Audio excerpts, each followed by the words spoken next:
Hi everyone, welcome to Research Statistics Mind Group tutorial. Dr. Sampson here again on how to identify statistical tools for research questions and hypotheses. Alright, for you to know how to identify the different statistical tools needed in research for answering your research questions and hypotheses, it is important to know that the ability of a researcher to identify such statistical tool largely depends on the understanding of the two broad classifications of statistics. And there are two broad classifications of statistics often used in research. And one of them is the descriptive statistics, and the other is the inferential statistics. So we're going to look at each of these in details. Let's briefly look at the definitions of descriptive statistics. The first definition here is that descriptive statistics are those kind of statistics that describe, as the name implies, they describe, they show, characterize, and summarize the essential or the basic features of a data set obtained from a given sample. Now, if you have a statistic that just basically describe or show you the nature, the feature of the data you obtained, such statistics is called descriptive statistics. These kind of statistics help us as researchers to make a data set more meaningful or simpler to readers. Hence, they are often used to answer some kinds of research questions. Mind my statement here, I said some kind of research questions. That means descriptive statistics answer some kind of research questions. Then inferential statistics can equally be used to answer some other kinds of research questions. So wherever a research question is set out to describe the nature of a data from a sample, such research question is answered using descriptive statistics. Another explanation of descriptive statistics we will know from this definition is that descriptive statistics are not used to draw conclusions about a given sample in your research. Conclusions such as making comparison between two groups or more. You can't draw conclusions from descriptive statistics. It's not meant to do so. Or making comparison across time. You want to investigate effect of a thing across time. Descriptive statistics cannot do this. If you also want to make predictions or establish effects or justify causality in research, descriptive statistics have no ability to do this. That is the work of inferential statistics. But before we go to inferential statistics, let's look at the other aspects of descriptive statistics. Having defined descriptive statistics, it is important that we look at the types of descriptive statistics. In fact, there are several statistical tools that can be used to group descriptive statistics, but they differ in what they measure. So the types of descriptive statistics are herein stated based on their measure. The first one here is the measures of frequency. Then we have measures of central tendency, measures of dispersion or variability, and then we have measure of position. These are the four basic types of descriptive statistics. We're also going to look at them in details to see examples. Remember, this tutorial is how you are going to identify them. So having seen the definition, you can identify the ones that can be used for your research questions. So let's look into these ones one after the other. In this video, the first type of descriptive statistics is the measures of frequency. What is this all about? Measures of frequency are those kind of statistics that show the occurrence of an event or data. That means how often a data or a thing occurs. So it has to do with frequency. An example of statistics used here is what we call count, frequency, and percent. Count is different from frequency, right? Count is like you're doing a tally. That is a count. Frequency is the actual number from the tally, and then you compute your percentage. So any of these, when applied, is an example of descriptive statistics. It depends on the kind of research question you want to answer or the kind of data you want to express its features. If someone wants to express data such as sex, male or female, this is a very good statistics to use for such a study. Then when do you use this kind of descriptive statistics? I've given an example. They are used when you want to show how often a response or a data is given in a data set.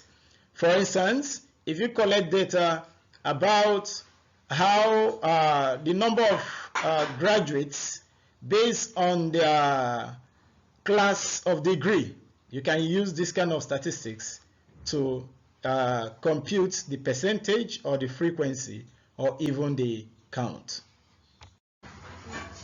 The second type of descriptive statistics in this tutorial is the measures of central tendency. These are the kind of statistics that help to locate a single value as a representative of a data set or the entire distribution about the data. So a single value is used to represent the total data you obtained or entire distributions you obtained.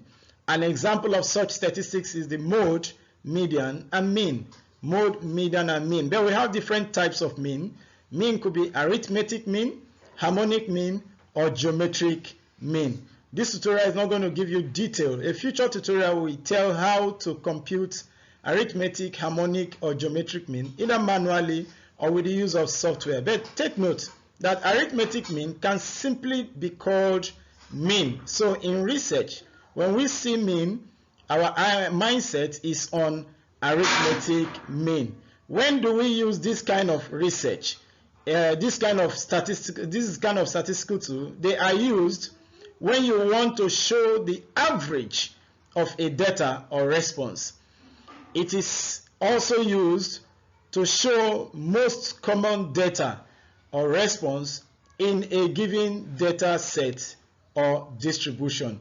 Like I said earlier, I'm not going to give details here, just for you to be able to identify the one you can use for a given research. So if your interest is to answer a research question by presenting a single value that represents your data set, measures of central tendency can be employed. An example could be mode, median, and mean. Mean is often used even in behavioral research.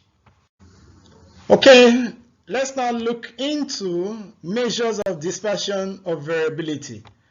As the name implies, these are statistical tools that identify or describe the spread of scores on your data set.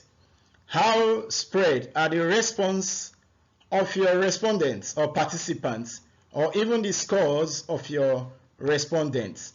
Examples are range, variance, and standard deviation. These are examples of measure of dispersion, or you call them measure of variability.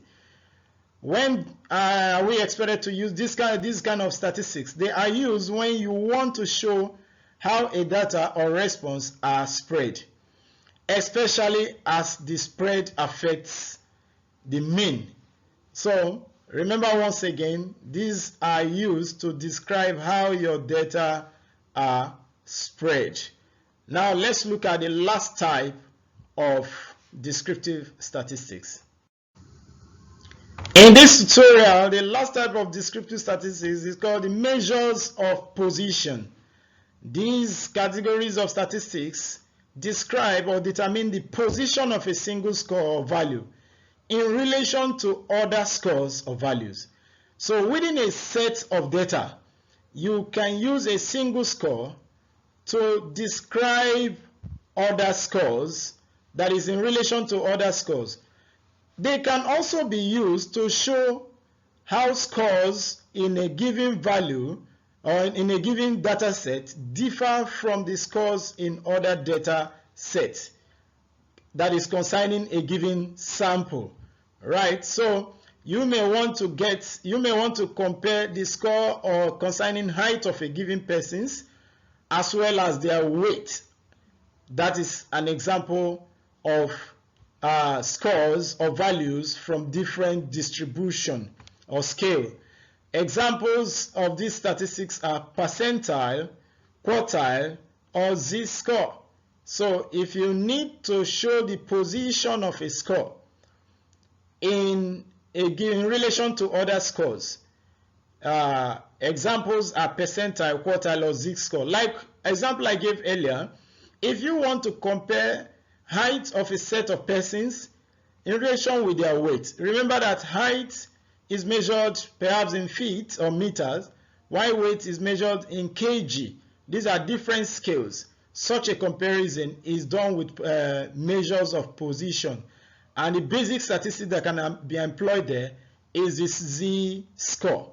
Now, like I said earlier, they are used when you want to compare scores to a normalized score, which we call the national score. So if you have a standardized score that you want to use a single score to compare, it is measures of position that you are employing.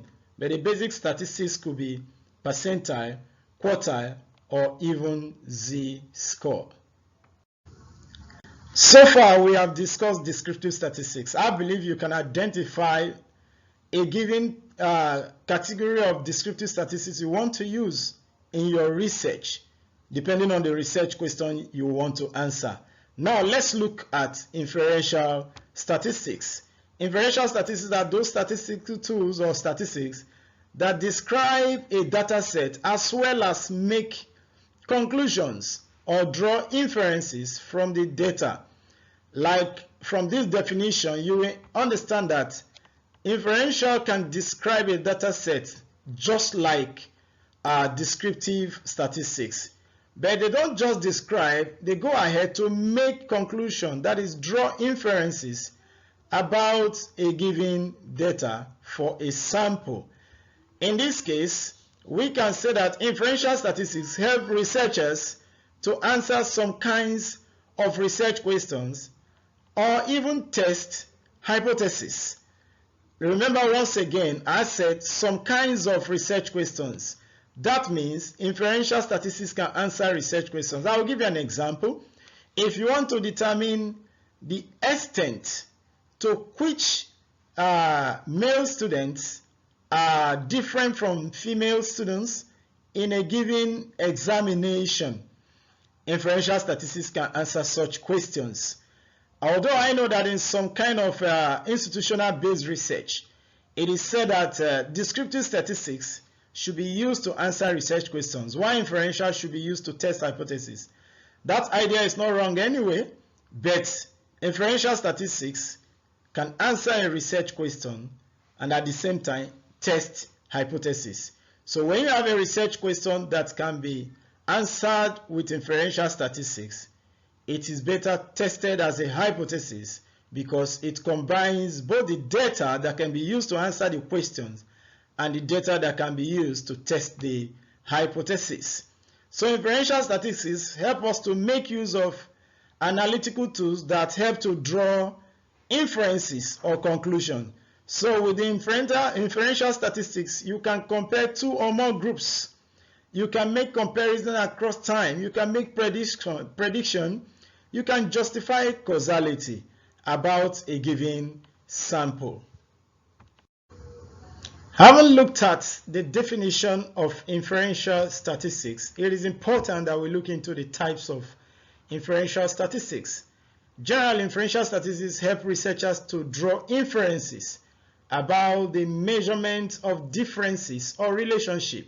So they test difference or relationship in general. So most of your hypotheses are concerned with test of differences or test of relationship.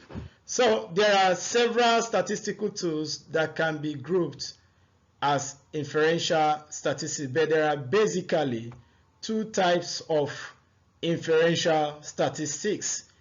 They are called parametric statistics and the non-parametric statistics. We're going to briefly look into each of these types of inferential statistics. All right, what are parametric statistics? These are statistics that make assumptions about the parameter of the population from which you draw your sample. There are kind of assumptions that this kind of statistics made. Each type of these statistics, because parametric statistics have different categories of the tools, but each of them has a common assumption, and the common assumption has to do with the normal distribution of the sample.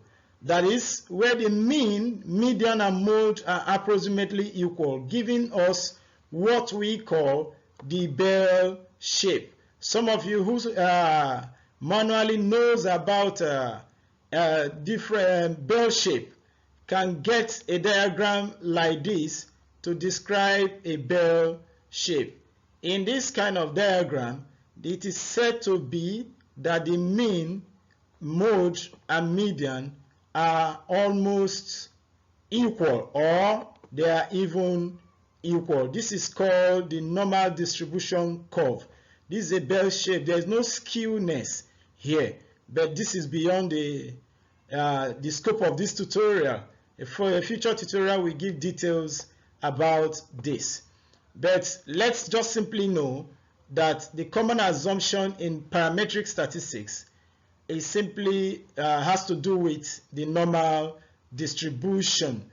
And then when to use this kind of statistics is when the mean more accurately represents the center of the distribution, or even when you require a large sample. That means a combination of these two ideas. When the mean is more accurately represent the center of the distribution, that is the center of the data set, and when you have a large sample. This is when this kind of parametric statistics is employed. Where this kind of assumption is failed, non-parametric becomes the answer, but I will come to that later. So, having seen the definition of parametric statistics and when to use it, let's look at examples of parametric statistics. One example here is the t-tests. There are different types of t-tests. You have what to call one sample t-test, two independent sample t-tests, paired t-tests, or sometimes called correlated or repeated measure t-tests. We also have the analysis of variance, such as one-way ANOVA, two-way ANOVA, factorial ANOVA, repeated measure ANOVA. There is also analysis of covariance as a type of parametric statistics. Please note, the ones stated here are simply statistics that are inferential parametric statistics that help us to measure differences. So if you're establishing difference across time or difference between groups, as the case may be, these three categories of statistics, parametric statistics stated here, are used to measure difference. So let's look into the ones used to measure relationships, still under examples of parametric statistics. Here, examples of those another set of parametric statistics that can be used to measure relationship are simply regression. We have different types of regressions: simple linear regression, multiple linear regression, multivariate regression. It could be multivariate linear, it could be multivariate multiple. We also have the binary logistic regression, the multinomial regression, the hierarchical regression, partial least square, as the case may be. Factor analysis is also grouped under parametric statistics for relationship, because it will establish what we call exploratory factor analysis, which were a criteria of use of relationship is used to confirm whether the data fits or not. We also have the confirmatory factor analysis. Path analysis is also type of parametric analysis, and then the structural equation model is also a type of parametric analysis. Like I said earlier, these ones here are used help researchers to measure relationship or even prediction, or sometimes causality, as the case may be. Having seen parametric statistics, let's just look into non-parametric statistics. These are statistics that do not make assumptions about the parameter of the population, unlike the parametrics. Hence, the data you collect, the data can just be collected from a sample, that you do not follow a specific assumption about the sample. That means these kind of statistics are used when parametric assumptions fail. And in that case, median becomes more accurately representing the center of the distribution. And in most cases, the sample may be relatively small. So let's look at examples of non-parametric statistics. It includes the chi-square, the Runge test, the sign test, the Kruskal-Wallis statistics, the Mann-Whitney test, and we also have the Wilkerson statistics, just to mention a few of them. These are the examples of non-parametric statistics. From this tutorial, I believe you can tell the difference between descriptive statistics and inferential statistics. And under descriptive, you can identify the different statistics that you can use to answer your research questions. And under the inferential, you can differentiate between parametric and non-parametric statistics, as well as identify the different types of statistics that can be used.